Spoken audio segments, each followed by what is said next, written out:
Hello, my dears, and welcome to a very special episode of Moms Who Pole. My name is Andrea, and I am your most average mom who poles. We have a very, very special episode today because we have a very special guest on the show. She is a fur mom, pole grandma, great grandma, and my original pole mom, Colleen Jolly.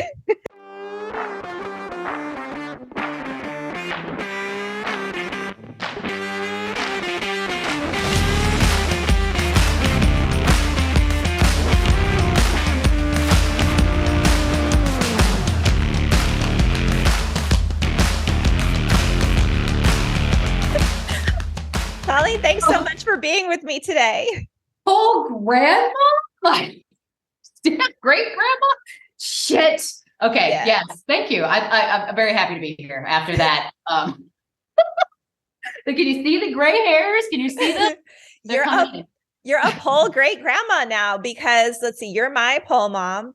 My pole babies have gone on to be instructors, and then they have pole babies. You know, it's kids having kids now in the pole world. So wow. Yeah, you look good though.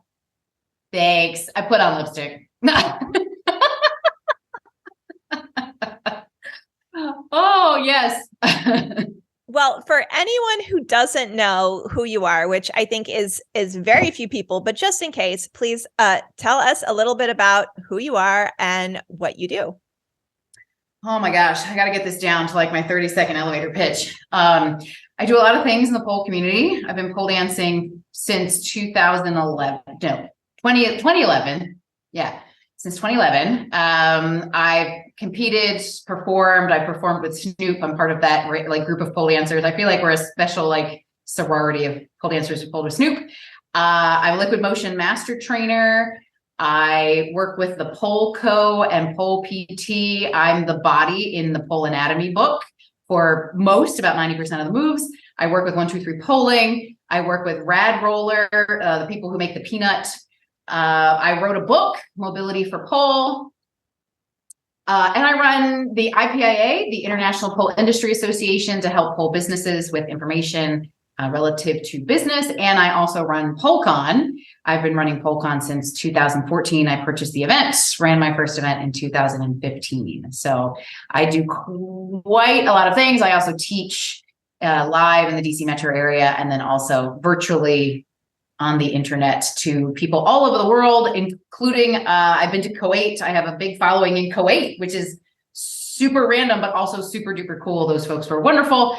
And yeah, I think that's it. Are you sure? Are you sure that's it? Because that's a lot. You may have missed something. I may have missed something. Literally yesterday, I just did my corrective exercise specialist certification. So I'm also a real big lifelong learner. I love learning and just picking up new skills and trying to help folks, you know, figure all this shit out because life is complicated. Yes. So how did it start? You know, you started in 2011, cut to 2023 doing all the things with pole. Was it like a gradual process, or did a light bulb click off and you're like, you know what? I'm like 110% into pole now. Like how that happened? It feels like, so in my last career, my business partner, I had 3 business partners, and we were in an industry, was the proposal management industry, which is also really like niche, however you want to pronounce that industry. And my business partner used to say he lost a bet was how he wound up in this really random industry. I sort of feel the same about pole, because like I started, like you take a class and then it was like, oh, and then I didn't really love the studio that I was at. I felt like that there were better ways to run the business because I had business experience in this other industry. So then I had an opportunity to own my own studio. And so I did that briefly. And then an opportunity came up to purchase PoleCon from the original founder. And then I did that. And then before you know it, I'm like, shit, my whole life is pole dance. Like, when did that happen? And yes, slowly, but you do wake up one morning and you're like, all I wear is spandex. So cool. Yes. I feel the same. I don't know why I own jeans anymore. There's no point, because you never know when you might need to do a split or invert off a tree, you know?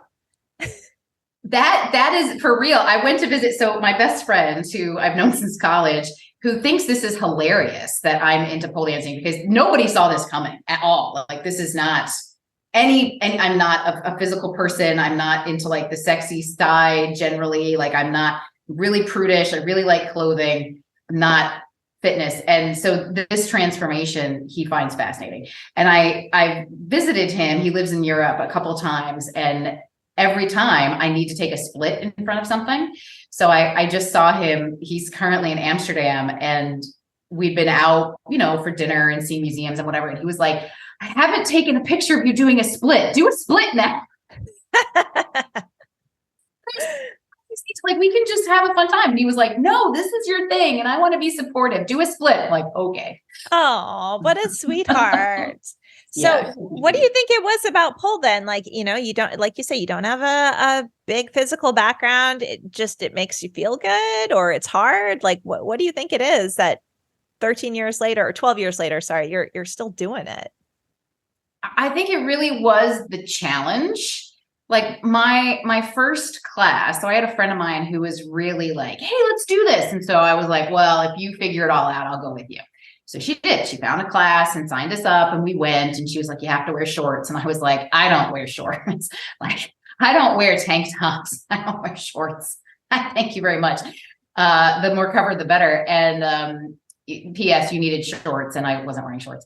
So, but we stayed. So the first class was super hard. I couldn't hold on to the pole. Everything was really, really hard. And the next class came in, and people were inverting and doing butterflies. And I was like, fuck, like, are you all gymnasts? Like, how did this happen? And they're like, oh, a couple months of class, and they worked. And I mean, now I know everybody's journey is different, but I was like, couple of months. I was like, come on, let's sign up. Like, we could do this for a couple months, and we could be like those people. And, and the rest is kind of history. So I just sort of, I got sold a lie. It was going to be a couple of months to do my butterfly. And now here I am, dancing the sexy and the with the tank tops and things, and just all in. So with my shoes, I love these shoes. Oh, beautiful shoes. Yeah. Yeah. I'm all in. Yeah. I think I remember there was like a Instagram traffic between us. Maybe it was 2018 or something, and you were like looking for a costume for a performance, and I had sent you links to things, and they came. I'm like, what do you think? And you're like, so much ass is hanging out of these shorts. I'm like, yeah, that's the point. I know.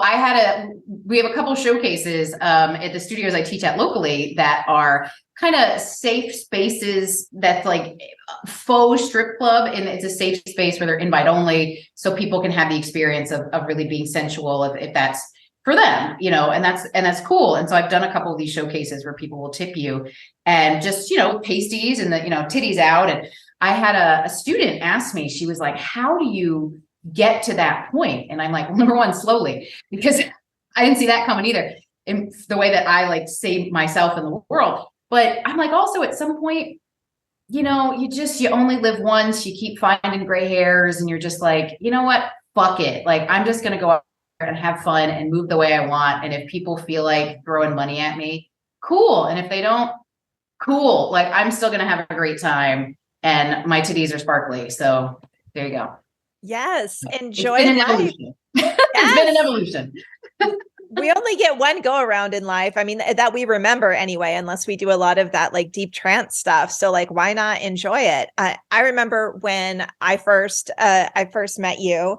I think you're the more advanced teacher, and I was still trying to figure out how to get my toes off the ground. But there was a showcase coming up, and you're like, oh yeah, you should perform. I'm like, oh no, this is my private journey.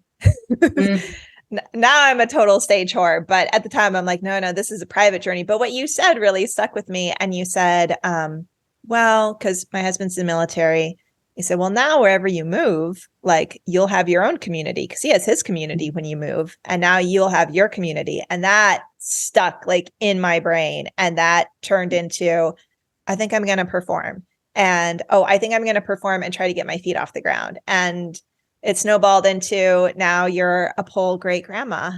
So we went from pole mom to pole great grandma, just in my lineage. Who knows with those other children, those other pole babies you work with. One of You the know, things, yeah. we need to do like a genealogy map. That would be cool. You can be Eve. I remember too when I was at the same studio as you locally. One of the things that I noticed about you was, you would take like progress pictures of your needle scale, and you had made a couple mentions in class about how your shoulder blades were like extra special, but not in a way that sounded super positive. But to me, I couldn't see why not, because you could do all this cool stuff. And I remember being very inspired by your needle scale progress. And also that you kind of put out there that, you had this motorcycle accident. Was it a motorcycle accident? It was, right? Mm-hmm. And Yeah.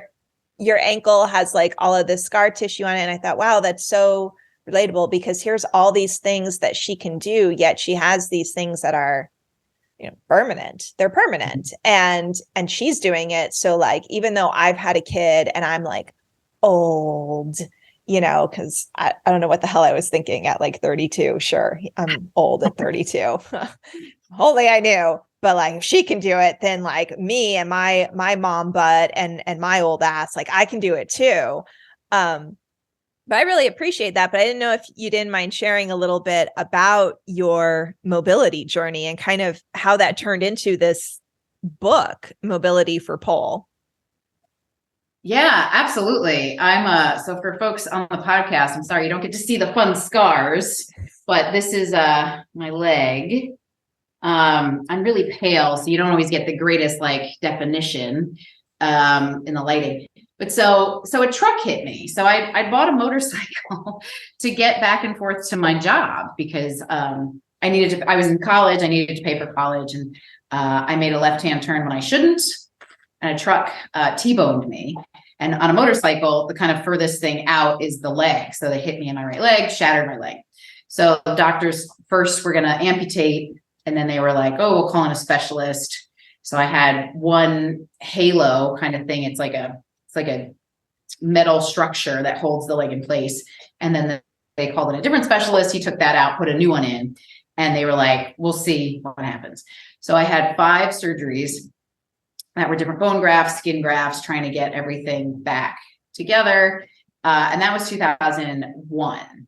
And they were very honest with me. They were like, you're lucky if you keep your leg, like it could still be amputated. And I've had some friends who've had similar issues, not motorcycle accidents, but similar issues where it had wound up making the most sense for them to amputate. And I'm still not sure, like if I were to go back in time and know what I know now, maybe amputation would have been easier in some ways for me.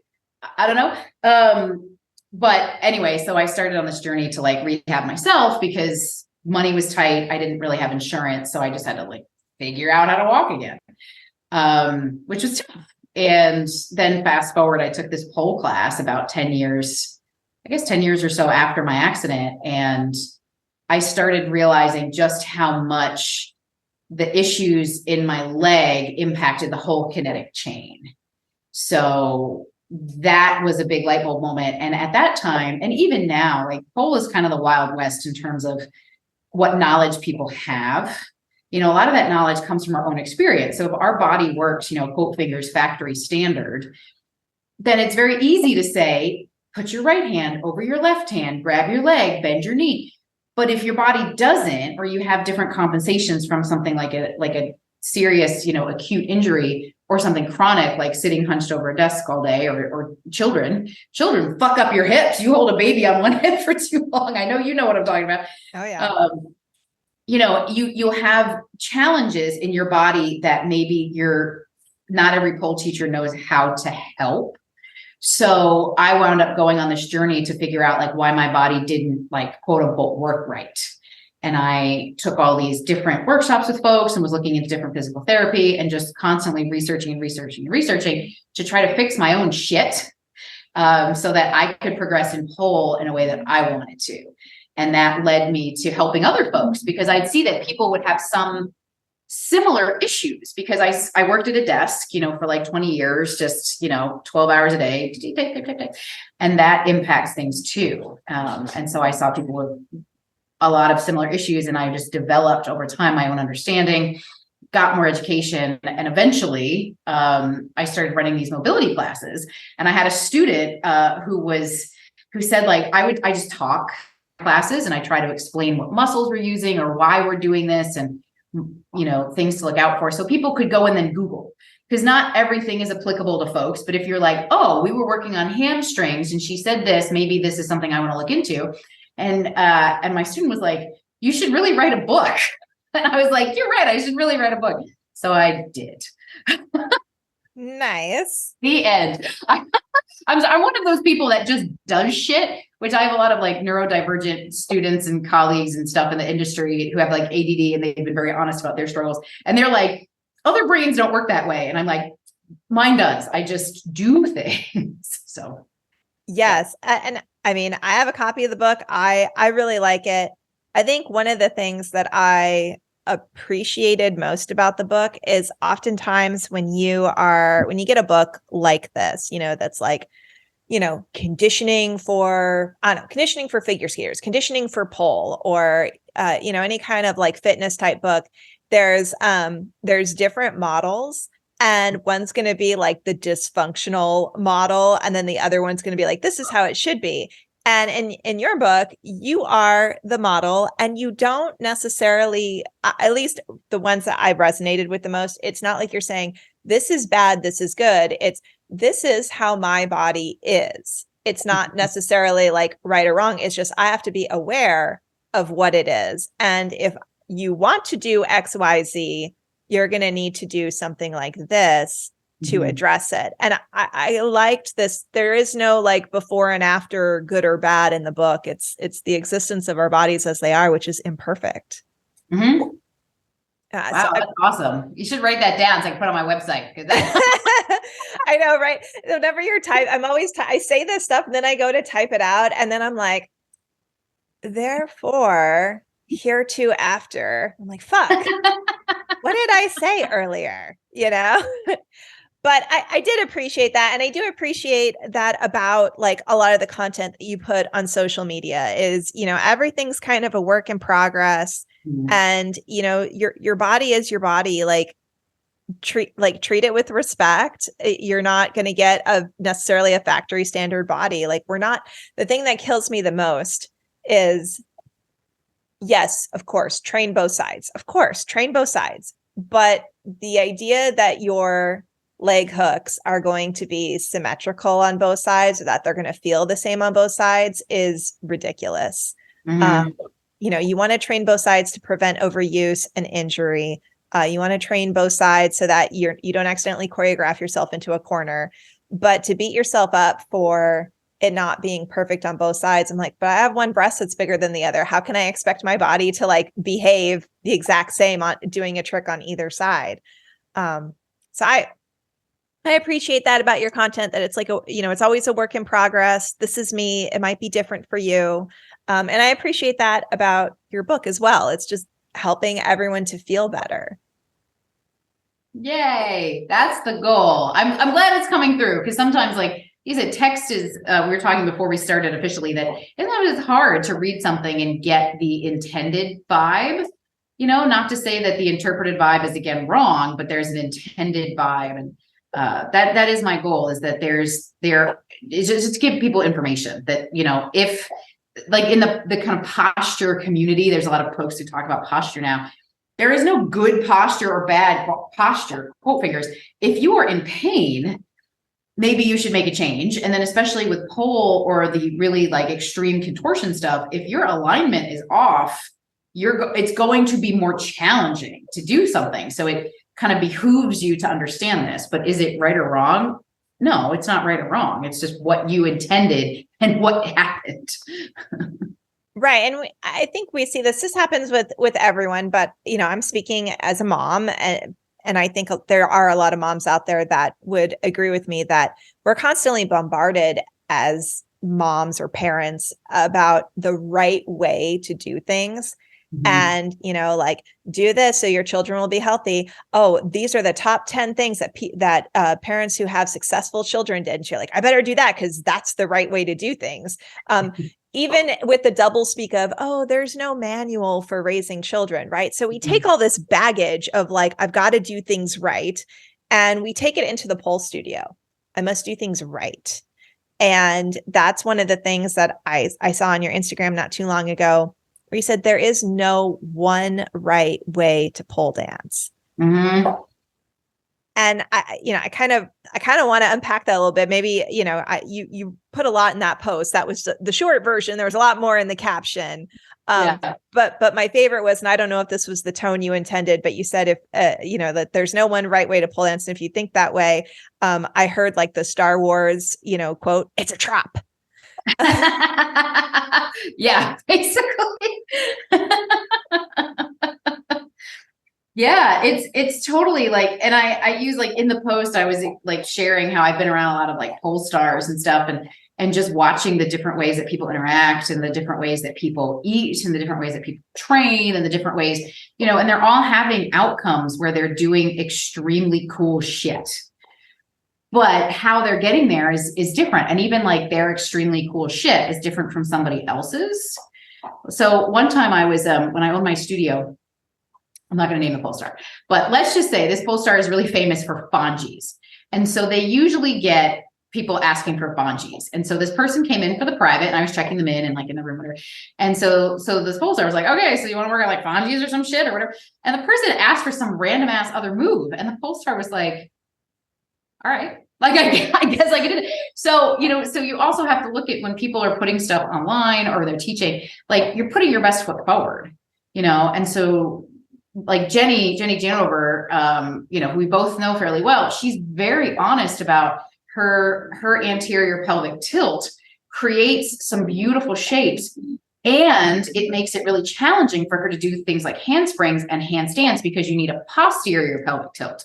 So I told her the other day, because I was like, your superpower is also like your Achilles heel, and we all have that. So when you're looking at somebody's social media or something, you're seeing their highlight reel of the things that totally work for them. And just because it works for them, it doesn't mean that it's going to work for you. And that's okay, because you're doing something else that's awesome and amazing, and you're getting there in a different direction or in a different timeline. And that's cool.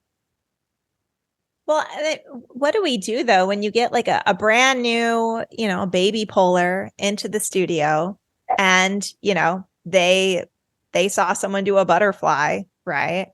And no movement background. They're like, "I want to do that. I want to do that in the next couple months." And, they're in class all the time and they're getting frustrated. How do you deliver that message to them that their journey might look different than someone else's? Yeah, I have a new baby poler. I have a couple of new ones. A whole bunch of people started during the pandemic, and I've had a whole crop of new folks. And I keep having to repeat, you are brand new. You started 6 months ago. You started 2 weeks ago. Take your time. Nobody, that doesn't resonate at all. People are like, "Yeah, whatever, bitch." But the big thing I try to communicate is to actually develop that communication with your body and point out things where I'm like, "Okay, let's try different stuff," because different stuff works for different people. So I'm like, "Okay, I'm watching you attempt to do an outside leg hang." People who like, I have this rock climber who's like big guy, comes with like tons of muscles. So immediately could do a shoulder mount, but I'm like, "Okay, outside leg hang, you're not in your knee pit. I can see the daylight. Do not let go of your hands. You will die." So I'm like, let's work on developing that feeling of that wrapping around the knee. Just work on the feeling. Just work on the feeling. He's like, "It hurts." Okay, but let's understand hurt. Is this hurt like sharp shooting, stabbing pain? Something's not in the right spot?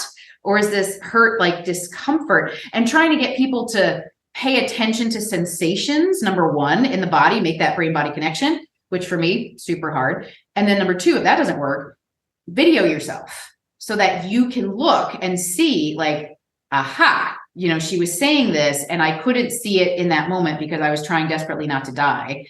But now I can look on the video and say, in that moment, this is what happened, maybe attach what I was feeling. So that's the big thing that I've been trying, because the time thing, nobody gives a shit. They're like, fast forward me.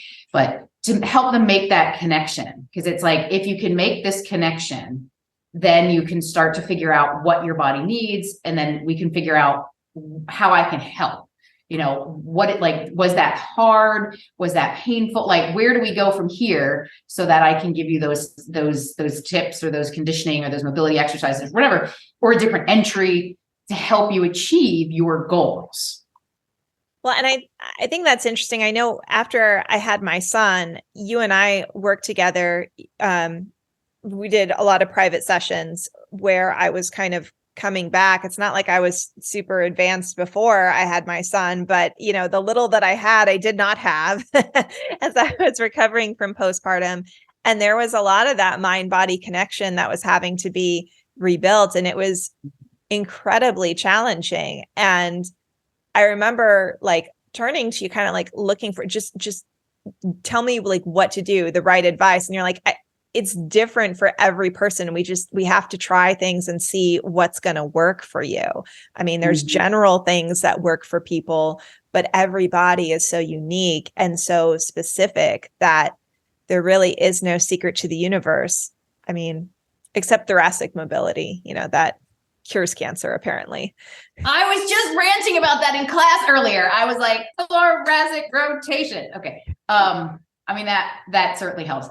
There's some things that generally help, but that mind-body connection, it is so hard. And that knowing that different cues work for different folks, I think is the biggest thing. And I always encourage, and I know there's a financial consideration. Like when you're a pole instructor, you don't want somebody to go to another instructor because you're like, no, like I want you to be my baby and give me the money because I have bills, but which I understand. And that's why I have the IPIA, because that is a whole separate, can of chickens or whatever. But I'm always like, go to different instructors because different people will say different things in different ways. I work with 3 different contortionists and they are very contortion teachers that are giving me very different things in very different ways. And I take the pieces that make sense for me, and some of them I have to translate. Like I have one person who's very, very based on analogies. All her cues are about analogies. And sometimes her analogies are like backwards. So I have to actually like, in my mind, like translate the analogy and then apply, like for me, my body parts are very good at like, I like names, like naming things. So once I learned all the muscles, I was like, aha, you are my rectus femoris and you are my bicep femoris and so I can like, for me, what works is I'm like, all right, bicep femoris, you're going to do this, where other people are like, straighten your knee, so I translate her cues into my body and I'm like, aha, but like, you have to try different things because different stuff works for different folks. I wish there was a right answer, because if there was just like, wake up every morning and drink beet juice, like motherfucker, I would be drinking beet juice like there was no tomorrow, but there is no right way to do anything. Well, and then I think pole would be so boring because there'd be no diversity because everybody wants to do it the right way. Right. And sometimes there's beauty in the mistakes. Sometimes there's beauty in the variations. And I mean, that's why that scene in A Wrinkle in Time is so scary when all the children are bouncing the balls at the same time on the driveway and all the moms come out at the same time. I mean, that was a really scary scene. I remember reading it as a child being freaked out, and the movie did it justice. That's the beauty of pole. It's a very diverse, multifaceted sport. I'm calling it a sport. You call it a lifestyle, whatever. It's a very diverse, multifaceted sport. There's artistry, there's strength, flexibility, and it's very addicting. Mm-hmm. And I think I've said this before, but I think it attracts a certain type of personality. We're all different, but a touch psycho, and we get addicted to it and we want to do all the things. And whether all the things is like all the flexy things or all the power tricks or all the most embodied, flowy kind of movement, like we're going to go after that. And if someone gives us a path, we will follow that path. So restructuring that perspective of, okay, I'm an adult. Elsewhere in my life, I think critically, right? Like is this yogurt with an extra 20 grams of sugar going to be good for my child who behaves poorly after having a lot of sugar? Or should I switch to like the Greek yogurt that has less like grams of sugar in it? And I'm not saying anyone shouldn't give their kids a certain kind of yogurt, but you think critically when it's your child, right? And you want to do the right thing and you read all the parenting magazines and you want to do right, but there's that voice in your head that goes, wait a minute, this hasn't worked for my child. But we don't give our bodies the same kind of like thinking critically when we're in our pole class. We're like, I just want my splits rather than I don't know that straightening my leg is really working to get my front splits. Like, in fact, I feel a weird pain behind my knee. Maybe I'm not engaging my leg the way I should be, right? Like we don't think that way about ourselves. Over time, maybe it happens. I know it took a lot of time for me, but I certainly didn't like walk into the pole studio going, I think I'm going to think critically about these cues I'm being given. I'm like, nope, I'm going to hold on to the pole. I'm going to breathe in. And when I exhale, I'm going to kick my feet in the air 1-2 for that fan kick. And everything goes to black. I have no idea what happened when my feet left the ground, but I am now on the other side of the pole. So I think job well done. That is a really great analogy because I think you're right. Like people come into the pole studio and there's an offloading of being an adult, which is not a bad thing because everybody has really adulty lives. And you go into the pole studio and you're like, for the next hour, you person in front of the room, you're in charge. I don't have to make a decision. And as someone who is often the most adulty person in the room, I will be in like places that I really do not look like I belong. And people come up to me and they're like, could you give me directions to the blah, blah, blah. And I'm like, I just always look like I know where I'm going and that I know what I'm doing. So I feel like I'm always the adult. And I do think people offload all that. And that's cool because you want to take a break. But at the same time, if you're not thinking critically or making that connection, and then also being given, oh God, there's a lot of passive verbs here. Like if you are a pole teacher, sometimes you really need to give people the permission to ask a question because there's something about that being the leader of something where people just fall in line, and they don't stop and say, I have a pain in my shoulder when I do that. Or is that supposed to happen? And I'm constantly verbally giving people permission. Hey, if you don't want to do this, don't do this. If this hurts your knees, put on some knee pads. If you don't want to get on the floor, don't get on the floor. If you're tired, just watch. If you have a pain, and I'll watch like new people make the pain face. And I'm immediately over there like, yeah, right. I saw you make the pain face. And then they're like, oh yeah, well this. And I'm like, oh, this is a great way for us to communicate about what are you feeling? How is this happening? Let's talk about maybe a different option for your body that might work better. But I've found that adults just don't. They're very quiet. Like I used to do a lot of like I still have an in-person stretch class, but they used to be like 30 people. And people were so quiet. And then I have one person, her name is Nicole. I love Nicole. Nicole is a loud human. She's just loud. She's a Leo. She's just got to be the center of attention. And she would be in the corner of the room and I would ask people to do lunch and you'd hear, like you'd hear her make these verbal noises.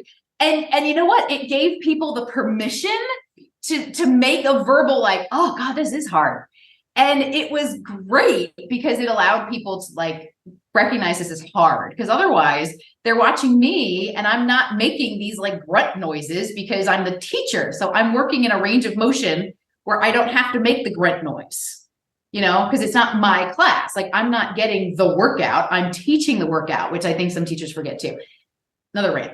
So anyway, I've sometimes I have to tell people, I do have to tell people all the time, especially when Nicole is not in class.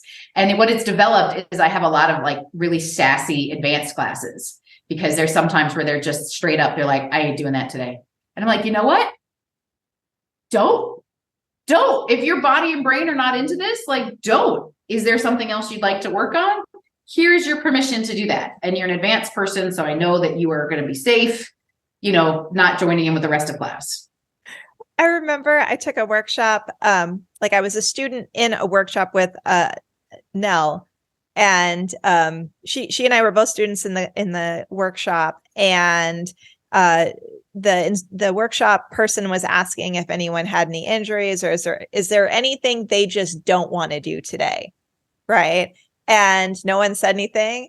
And Nell goes, "Oh, you can tell that there's not a lot of advanced students or instructors in this class, because if there were, they'd be like, oh no, I'm not doing that. Nope. You know what? My shoulder doesn't feel that great today. I'm going to take a pass on XYZ." And I was relatively new to pole at the time. And I was like, oh, okay. Like, all right, whatever that means. And, years later, I'm like, oh, I get what she was saying. Yeah. Cause there are some days where I'm in a class and I'm like, no, absolutely not. I value my life. I have to take care of children after this. And I can hear that voice in my head that says, not a good idea. It's trap. It's trap. It's trap. Yeah. And it's such a balancing act, because like as a teacher, you want to encourage people to like, well, let's try it a different way. Or have you tried it on your other side? Or let's try it one more time. Or can I watch you try it? So there's a balancing act between like those newer students or intermediate students that maybe need that encouragement. But the more advanced people who have more of that mind-body connection, those I just let be sassy. I had one, Yaddy Maddie, she posted a video of the other day of she's in this move, and I come by and I was like, hey, if you do this, then you'll be in this other move. And she's in the move sassing me. And she's like, no, I am not. Okay. You do you. You're being safe. But it's just funny. So there are days when sometimes the sass gets to me, but most of the time I appreciate that people feel like they have a voice and that they feel like they can say things, because I don't know what their body is feeling today or any day. I don't. I wish that was my superpower, because then I could like zero in and be like, oh, that is like, let's zero in on that and see if we can, positively impact that. Well, I do appreciate, and I've noticed this is I've had a lot of students that are younger than me. Like I get to be the old person in the room now. This next generation, this like, I guess they're this Gen Z generation, like they're very good at setting boundaries. And they'll say like, no, I'm not comfortable doing that. Or that scares me. They're very good at verbalizing not only what they will and won't do, but why they won't do it without, you needing to pry too much. In general, I'm speaking in general terms from what I've experienced as an instructor. Like I've seen that, and it's been such a relief to me. Whereas people that are more my age, let's say Oregon Trail generation, I don't know if it was that we watched too many like the thrill of victory, the agony of defeat, like VHS videos from like the 90s or something, but we kind of have this like no pain, no gain mentality. And you talk about that a lot in your mobility classes, that's not the frame of mind you want to be in when you're trying to encourage your body to be more mobile. And so, people that are more around my age, they're not going to speak up in class because they've internalized that no pain, no gain. Like if it doesn't hurt, I'm not doing it right. Like it's got to hurt. If it's not, pain is weakness leaving the body. There's this idea of like, you find your end point and then you push past it because that's the only way you're going to see success. And frankly, like I was that student for a long period of time. So like it's dangerous and it's hard to find those students, right? I mean, you find them by seeing the pain face, but like you've got to watch out for those students because they've internalized a methodology that we know doesn't work. Mm-hmm. Yeah, I totally agree. And even though I have no human children, I clearly have great pole grandchildren. And I do feel like people who are moms or who are caregivers tend to also just downplay their own feelings and push through shit. And you're like, it's okay. And I've had a lot of private classes where people they don't want to pole dance. I know that sounds funny because it's like, people are like, I'm booking a private to pole dance with you. They just want to talk. And maybe that talking leads them to crying or expressing their feelings in some way, or, and I think that is great that I get to hold space for somebody. And I think that again, as people who tend to be nurturers, female presenting folks, this happens a lot, you need that space. And it's interesting to hear about the next generation coming up, because kudos to them for trying to, establish boundaries, because boundaries are something that I am working on. But I don't have any right now. But I think about them. So that's a good step in the right direction. So I do agree. There's that level of like, helping people to have a voice and to make these connections, because it will make everything better and you will have access to more information. But getting to that point can be really challenging. Well, I think it's like the secret to the universe, having body awareness, thoracic mobility. But the nice thing about pole, I think a lot of people kind of end up getting addicted to pole or liking it, it gives us an opportunity to be seen, whether it's us seeing ourselves or other people witnessing our greatness, whatever that is to us. I think that's that's part of why it's so addicting. And the only way to be seen then is you have to see yourself. You have to build that awareness, like you're talking about, be able to speak up in class and let people know, hey, this isn't working for me and why not? And I think your book does a good job of like helping someone to like piece through that, like, oh, so this hasn't been working for me because XYZ. So I think it's really cool. I'm glad that you wrote a book among everything else you do. So I ask this of all of my mom folks, but I'm going to ask this of my pole mom as well. Okay. So you listed like 20,000 things that you do in your life. That's a lot. So what goes by the wayside when you have too much on your plate, when you're overwhelmed? What do you let go? Yeah, I have zero social life. I'll just be completely honest, because people ask me all the time, they're like, how do you get all this stuff done? I'm like, I have no fun. I just work all the time. And there's a level of that I appreciate. Like, I am definitely like a Capricorn's Capricorn. I like to work hard. I want to provide value to folks. But fun, something that, and I define fun as something that doesn't produce something that's sort of frivolous. Like I remember reading, I try all sorts of different things because I'm like, again, I'm looking for that one, like drink beet juice in the morning. And it's not there, but I'm like, okay, baths, like, Epsom salt baths. And so this is me, sitting in the bath and I'm like, fucking waste of time. How much more time in this fucking bath? Fuck. I went and I was in I participated in the filming for the Liquid Motion pole manual, which was a cool experience. And so Jenny, because they were going to do close-ups of hands for grip, she was like, you need to get your nails done.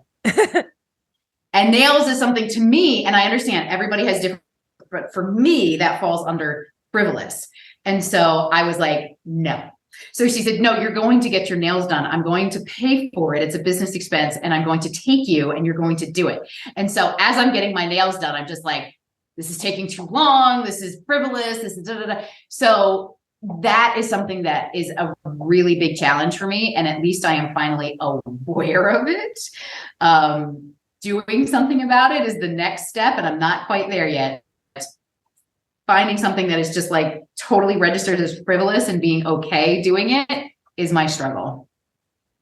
I get that. I really do. I like this podcast. Like, I don't know why I started it. Like, do I have enough going on in my life? Absolutely. Why the hell did I do this? I don't know. I have to. I was trying to explain it to my husband. I'm like, it's like there is like something like a fire inside of me and it's burning and it's just all consuming. And if you rest, it will erupt. Like, what are you doing sitting down? And it's so hard to recognize it and then to like sit with those feelings and be like, why do I feel that way? Why can't I just sit and do nothing? Why can't I just sit and read a book? But I do for a while you were posting books that you were reading and I was like screenshotting them and sending them to my friend. And we were like, hey, you want to read this one? So I think my husband and I are about halfway through the Mind Gut Connection, which I think you read like 2 years ago. We're halfway through it. That's how much we read. That's awesome. Yeah, I was reading them all for research for my book. Yeah, the intent was there. The intent to read was there. I saw a screenshot. I'm like, hey, let's go read this book. And I think it's been 2 years and I'm about halfway through it. Props to me. Yay, progress. Yeah, progress. It's all there. It's all a work in progress. There's no before and after photos. There's just, we exist. It is what it is. Mm-hmm. Yeah. There's no end. I mean, the end to the race is you're dead. like, so there's no end. Like I feel like there's a lot of those milestones where you think like, oh, when I graduate college or high school, or when I get married, or when I have my first whatever. And then you get to those milestones and you're like, oh, I got to wake up the next morning and brush my teeth and shower and do laundry. And like, life just keeps going. So just try to figure out those places to enjoy that time, as opposed to being like, once I hit this, I will be amazing. You're like, oh, maybe you're already amazing.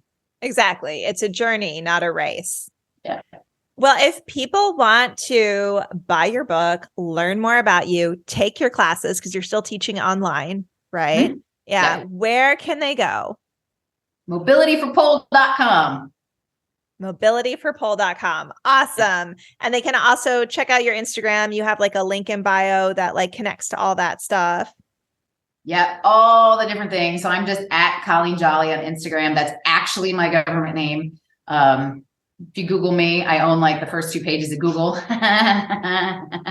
proud of that. But yeah, reach out to me. I love talking to people, helping folks, figure stuff out.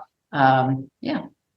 Yeah. One of my, it was my roommate from college, actually. I guess she and I fell out of touch, but I guess she's separately on her own randomly got into Pole, and she was on my Facebook page one day and saw that you commented on one of my posts, and she's like, are you friends with the Colleen Jolly? And very much her movement style is very similar to yours. So I can tell that she really she idolizes you. Like, you are her prototype of like, this is a pole dancer. It gave me major street cred as to like who turned out okay post-college. So I want to thank you for being associated with me. It makes me look cool to my old roommate. Oh my God, that's awesome. It's so silly. Yay. I'm glad I could contribute.